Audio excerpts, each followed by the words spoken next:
Welcome to Incredible Lab channel, and in today's video I'm going to show you how to turn on keyboard sound in your Android phone. Now the first thing you have to do is open up your settings app. Now from here scroll down a bit and then go to sounds and vibration.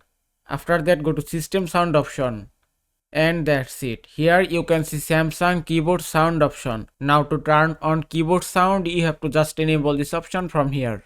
And it's enabled successfully, but make sure that your system sound volume is turned on. You can also enable or disable your touch sound, dialing keypad sound, charging sound, also screen lock or unlock sound from here. And that is how you can turn on keyboard sound in your Android phone. I hope this video was helpful. If it was, please give it a thumbs up and don't forget to subscribe.